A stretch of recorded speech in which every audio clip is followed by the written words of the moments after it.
Você já imaginou o peso de ser o primeiro filho de um homem escolhido por Deus e ainda assim não ser o filho da promessa?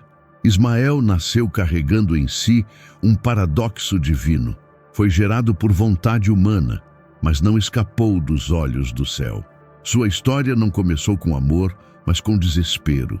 Em Gênesis 16, encontramos Sara, esposa de Abraão, esmagada pela dor da esterilidade. Ela decide, num ato que mistura fé e desespero, oferecer sua serva egípcia, Agar, ao marido.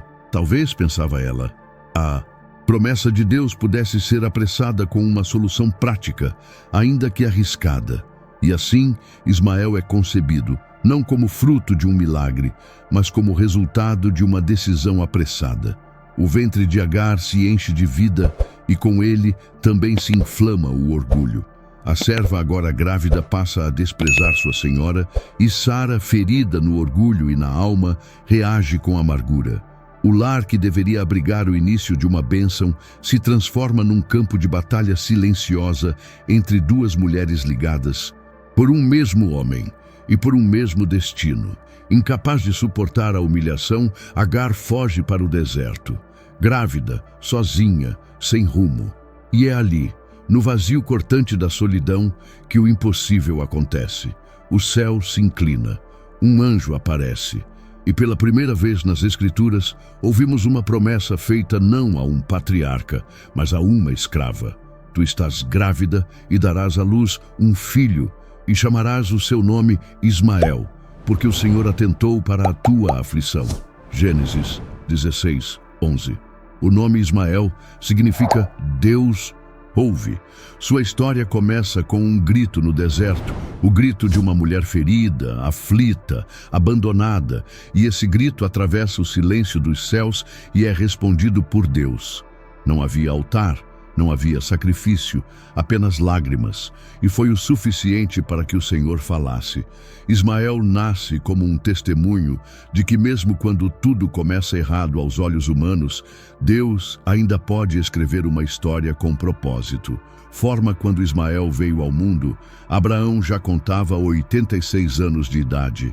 Era um homem envelhecido pelos anos, mas cheio de esperança ao olhar para aquele menino, carne da sua carne, sangue do seu sangue. Por muitos anos, Ismael foi o único herdeiro, o único a carregar o nome e o futuro de Abraão.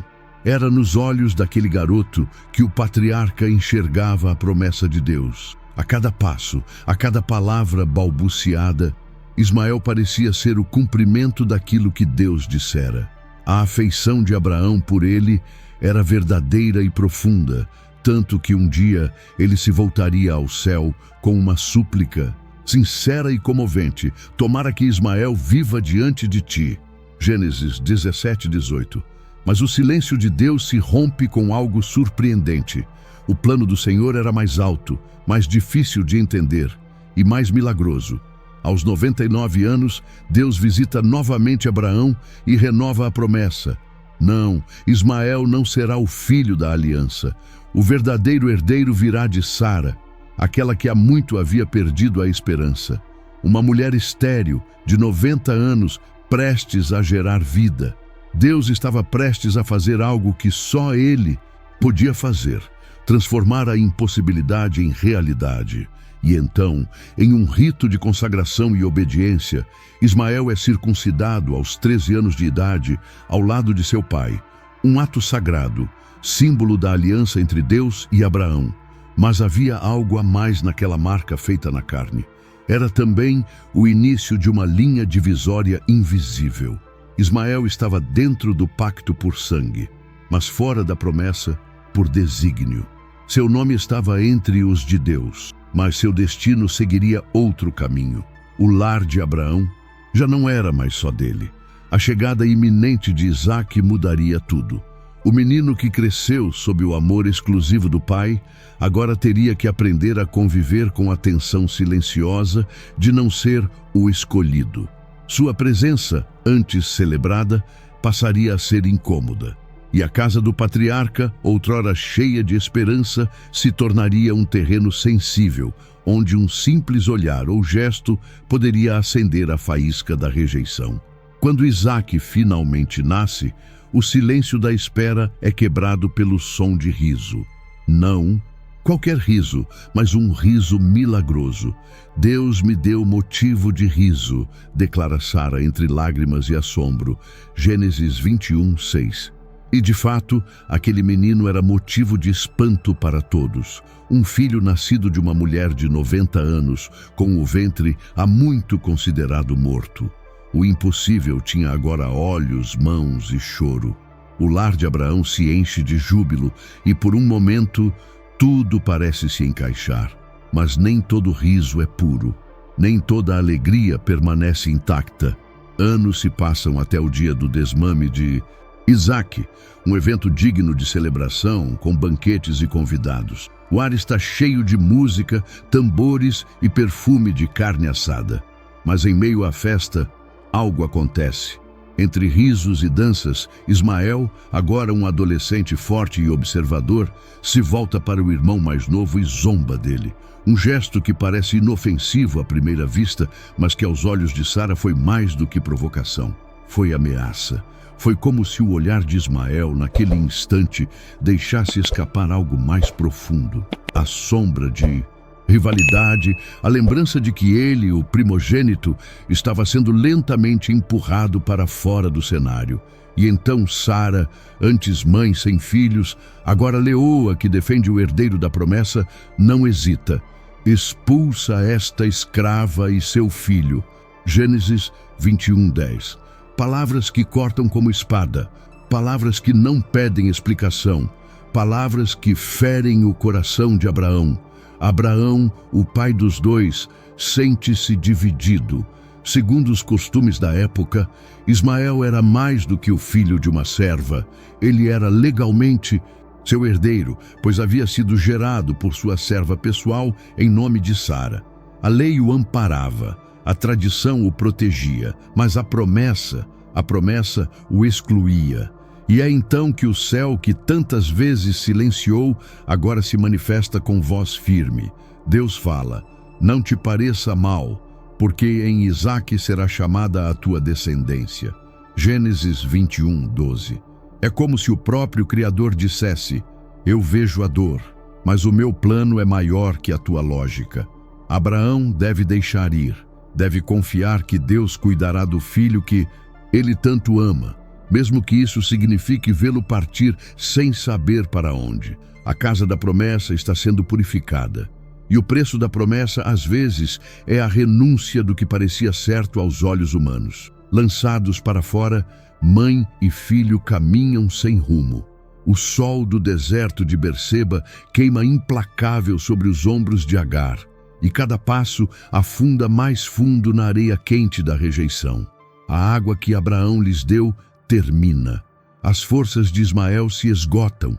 O menino, não mais um bebê indefeso, mas um adolescente de cerca de 16 anos, começa a fraquejar. A vida escorre como gotas d'água no calor abrasador. Agar, desesperada, faz o impensável. Coloca o filho sob a sombra de um arbusto e se afasta. Ela não suporta vê-lo morrer. Que eu não veja o menino morrer. Sussurra, como quem já perdeu toda a esperança. A dor que rasga seu peito é a de uma mãe que carrega o peso da impotência. O silêncio é cortado apenas pelo soluço abafado de um jovem morrendo. Mas o céu, aquele mesmo céu que uma vez prometeu um filho a estéril, ouve. Gênesis 21:17 declara com simplicidade e poder: e Deus ouviu a voz do menino. Não foi o clamor de Agar, não foram as lágrimas da mãe, foi a voz do próprio Ismael, o filho rejeitado, o herdeiro afastado, o primogênito esquecido. Sua dor chegou aos ouvidos do Eterno. E então, no deserto da morte, Deus fala. Um anjo aparece e diz: não temas, porque Deus ouviu a voz do rapaz desde o lugar onde está.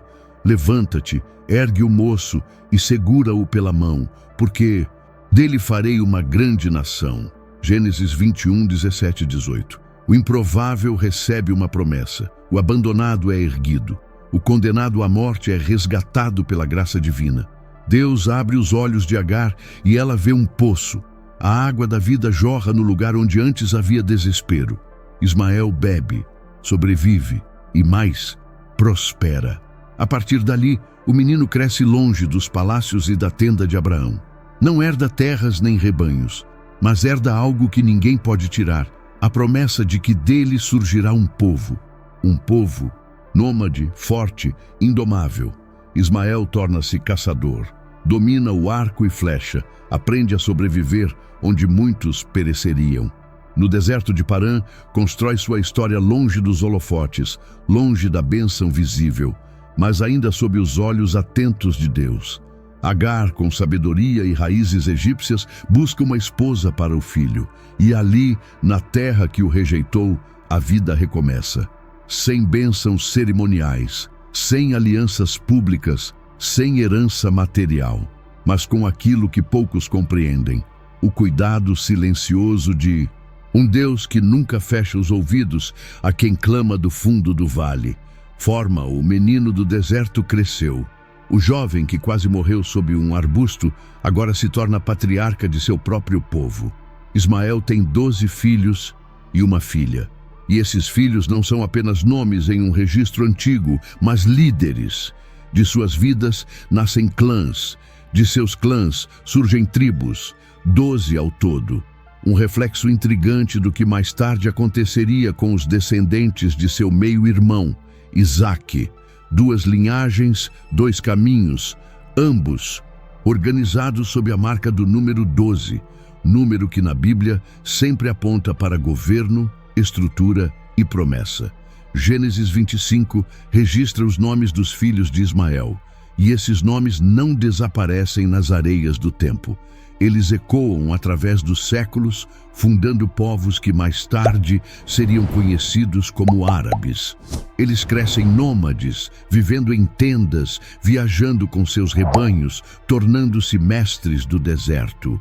Vivem longe das promessas de Canaã, mas próximos da presença de Deus que continua, silenciosamente, sustentando os filhos daquele que ele não esqueceu.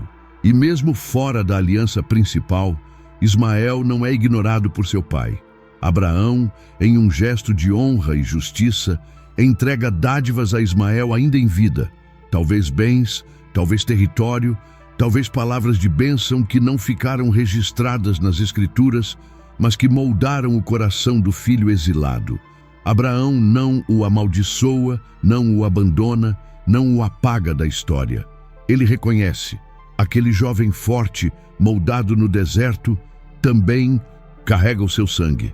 E então, quando o grande patriarca morre, um momento simbólico e poderoso acontece.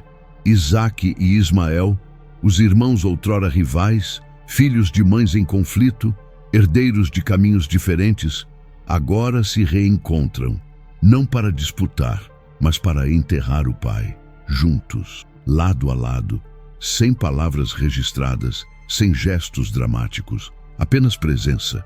Em Gênesis 25:9, os dois aparecem como corresponsáveis pelo sepultamento de Abraão, numa caverna que representava mais que descanso. Eterno representava reconciliação. A Bíblia não relata desentendimentos futuros entre eles. O silêncio das Escrituras nesse ponto talvez seja proposital. O que outrora foi ruído e discórdia, agora é silêncio de paz. A infância marcada por tensões dá lugar à maturidade da honra.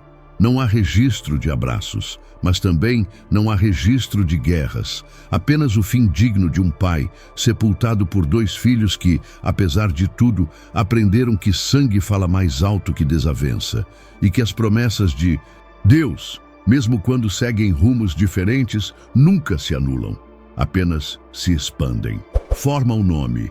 Ismael não aparece apenas uma vez nas páginas sagradas. Ao longo das Escrituras, outros personagens o carregam. Houve um descendente de Saul, um comandante militar, até mesmo um assassino no tempo do exílio babilônico chamado Ismael. Mas nenhum deles teve o peso simbólico e espiritual do primogênito de Abraão. Sua história atravessa os séculos e ressurge não apenas como lembrança histórica, mas como figura teológica no Novo Testamento, e é Paulo, o apóstolo das revelações, quem o traz de volta à cena. Em sua carta aos Gálatas, capítulo 4, Paulo se dirige a uma comunidade dividida entre a liberdade do Evangelho e a prisão do legalismo religioso. E para ilustrar essa tensão, ele recorre à história dos 2 filhos de Abraão. De um lado, Ismael, o filho da escrava. Do outro, Isaque, o filho da livre. Um nasceu da tentativa humana, o outro de um milagre divino. Um representa a carne, o outro, o espírito. Um, o esforço humano para agradar a Deus. O outro, a graça recebida pela fé. Paulo escreve: mas o que diz a Escritura? Lança fora a escrava e seu filho, porque de modo algum o filho da escrava herdará com o filho da livre. Gálatas 4:30. Aqui, Ismael deixa de ser apenas um personagem da narrativa antiga. Ele se torna um arquétipo. Ele representa todo aquele que busca a justificação por meio de obras, regras, tradições e rituais. Isaque, por outro lado, simboliza aquele que nasce do alto, do Espírito, que recebe a promessa não por merecimento, mas por fé. A diferença entre os dois não está apenas no sangue, mas na origem. Um é esforço, o outro é milagre. É uma mensagem que ecoa até hoje. Quantos vivem como Ismael, fazendo, tentando, cumprindo regras na esperança de serem aceitos por Deus? Quantos seguem pesando seus atos como se pudessem comprar a graça? E quantos descobriram, como Isaque, que a verdadeira liberdade vem quando deixamos de tentar merecer e apenas cremos? Ismael, então, ultrapassa a barreira do tempo. Sua figura se torna um espelho espiritual para todos os que insistem em viver como escravos, quando foram chamados para viver como filhos. Paulo não o condena, apenas revela o contraste. A carne sempre perseguirá o espírito. O esforço humano sempre tentará sufocar a liberdade do Evangelho.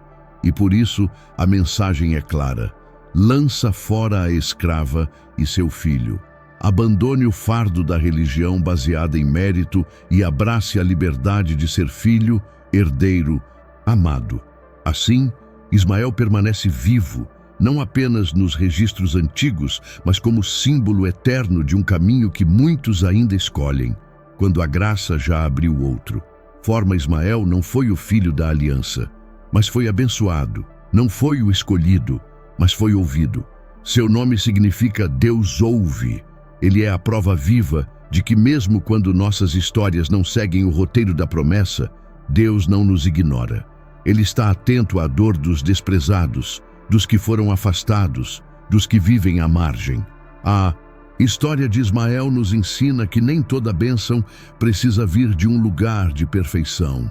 Às vezes, a bênção vem no deserto, na escassez, na rejeição.